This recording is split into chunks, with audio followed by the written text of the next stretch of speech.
Next time on Dragon Ball Z, a phrase that instantly transports every 90s kid back to the golden age of anime. From the original Dragon Ball to Dragon Ball Z, Super, and yes, even GT, to the newest edition of Dragon Ball Daima, the series has delivered some of the most iconic fights in anime history. While modern Dragon Ball is packed with flashy power-ups and signature energy attacks capable of universal destruction, the franchise originally built its legacy on raw martial arts. And where there are great fighters, there are even greater masters. Today we're diving into the Dragon Ball universe to look at every sensei in the series. Grandpa Gohan, Goku's adoptive grandfather, laid the foundation for Goku's journey into martial arts. Although we didn't see the training, we do see Goku using the skills he learned under his grandfather. Gohan found Goku as a young child after he landed on Earth and fell into a ravine, hitting his head, which then wiped out the evil side of his Saiyan heritage.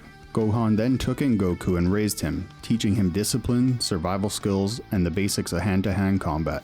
There were no energy blasts or secret techniques here, just a solid martial arts foundation. This had a profound and lasting effect on Goku's personality, instilling in him a pure heart and unwavering kindness. It also helped nurture his natural fighting talents that we see blossom under the teachings of his future masters.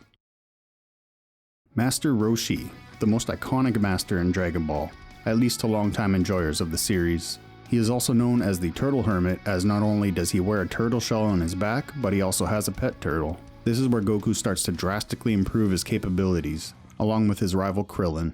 Although Roshi's training was sometimes unorthodox, such as carrying boxes of milk and delivering them to everyone on the island before breakfast, all the while running uphill or through fields while being chased by giant T-Rex, from swimming through shark-infested waters to pushing an absolutely massive boulder. Everything, though, was done for a reason, increasing their speed, endurance, and strength while training them to maintain calm under pressure.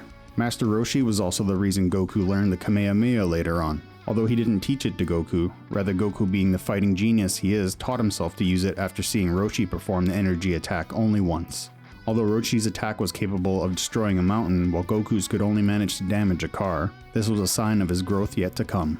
Goku's next encounter with martial arts masters after losing to the Red Ribbon Army's mercenary Tao. In order to train and test his abilities, he decides to undergo a somewhat brief but very effective training by climbing a seemingly unclimbable tower. This, of course, is Korin Tower, which took, astonishingly, 3 whole days and nights to climb. Once Goku reached the top, he was greeted by a cat named Korin. Yes, he is a cat. He is also a martial arts master and will set Goku upon his new training path. Goku has climbed this tower in order to get to the sacred water, but Korin won't willingly let him drink it. Goku attempts to go get the water over and over and is thwarted repeatedly by Korin, who then reveals that Master Roshi actually managed to drink the water, although it took him 3 years to be able to do so, and that was 300 years ago. At one point, Korin even throws Goku's 4-star Dragon Ball off the tower, causing Goku to have to retrieve it and climb the tower again, this time only taking 3 hours, proving that training is working and that he's becoming measurably stronger. After honing his speed, reaction time, strength, and ability to anticipate his opponent's movements, Goku is able to reach the sacred water and thus completes his training with Korin, marked by drinking the water, which is then found out to be just that, water. Later on, we find out about the Ultra Divine Water, which this time is indeed real. After Goku's defeat at the hands of King Piccolo, he embarks on a journey through Korin to find the Ultra Divine Water, which has taken the lives of 13 people as it is not meant for human consumption. Upon finding the water, Yajirobe dips his finger in it to taste it, and although experiencing pain for several seconds, doesn't die. Upon seeing this, Goku decides to drink the water, enduring the agony and coming out the other side both much stronger and with the ability to sense ki. After defeating King Piccolo, Goku seeks to train with Kami, the Guardian of Earth.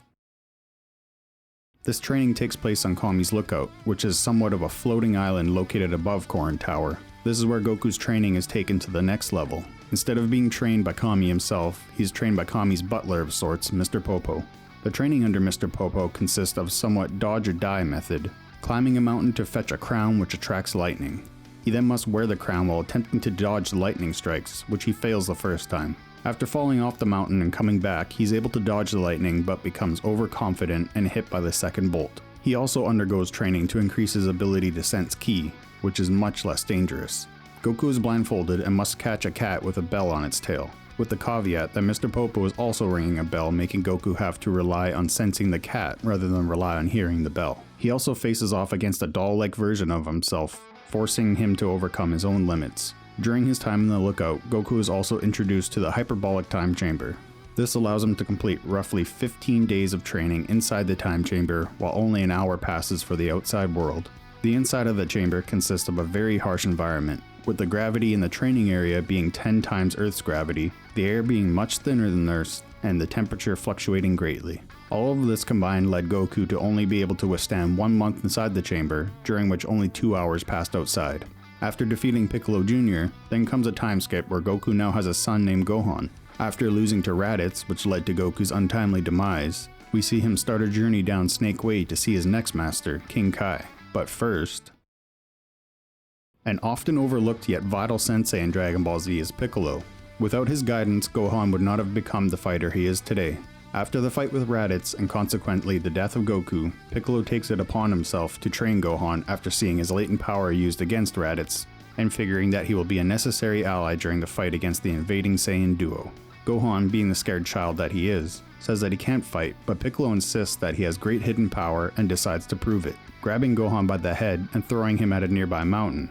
Gohan panics with fear, but as the mountain approaches, Gohan unleashes a blast that completely destroys both the mountain and hundreds of meters of landscape beyond.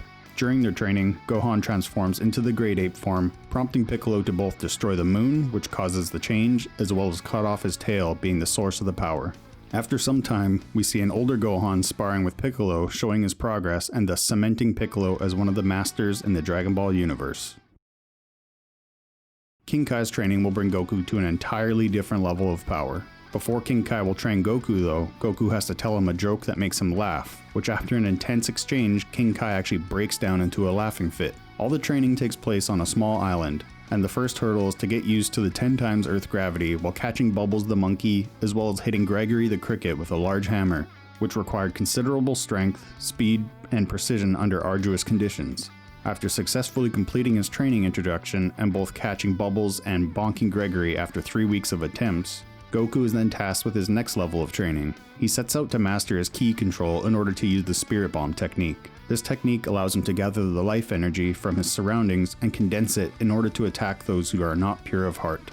He also learns the Kaioken technique here, which allows him to multiply his strength and speed at the expense of his stamina. The Kaioken technique allows him to perform far above his limits, although he will experience a blowback effect from doing so, rendering him unable to move and experiencing severe pain if he uses the technique above what his body is able to handle.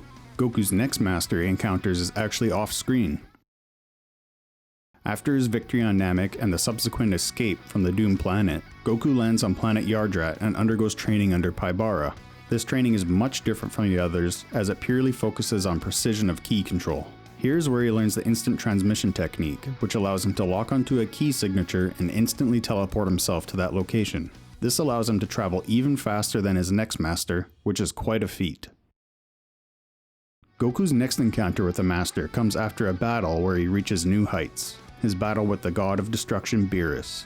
After attaining the Super Saiyan God form and absorbing the strength into his base form, yet still losing to the god of destruction, Goku then starts his new training on Beerus' planet with Whis. Whis is an angel and the mentor of Beerus, and is thus much stronger than him. The training starts off rather oddly, with Whis getting Goku and Vegeta to perform daily household chores such as cleaning tree branches, scrubbing fish bowls, and cutting endlessly growing grass. They're also tasked with changing the bed sheets of the sleeping god of destruction without waking him up. When the actual training starts, they are both made to lift incredibly heavy blocks while walking around the planet. All the while the path they're walking on starts vanishing behind them, forcing them to keep pace. They also wear bodysuits of unknown weight. After getting used to moving in them, they're able to perform one-arm handstand push-ups while bearing the weight of the suits. The final part of Whis' training finally involves combat. Goku and Vegeta each give their all but are unable to land a single blow on Whis, who at the end catches a punch from both of them at the same time with one finger each.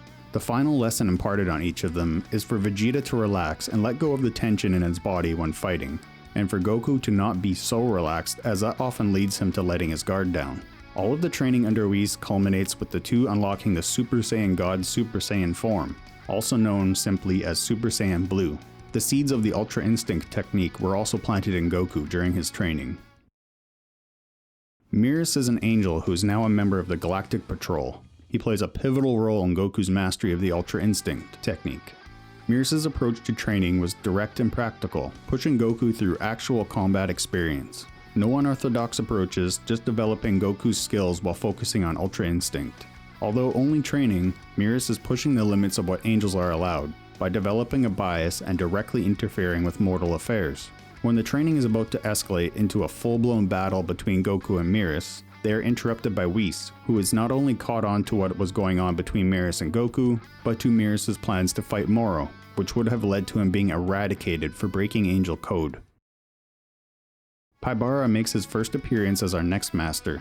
Paibara is an elder on planet Yardrat, the same place Goku was taught the instant transmission technique. This time, however, Vegeta is the one training on the planet. Upon meeting Paibara, he demonstrates the abilities derived from spirit control, instant transmission, making copies of oneself, and even gigantification. He then agrees to help Vegeta train to overcome the energy absorption technique of Moro, the ancient wizard who currently threatens the Z Fighters. Sometime later we see the results of Vegeta's training with a spirit that is now more polished than Goku's.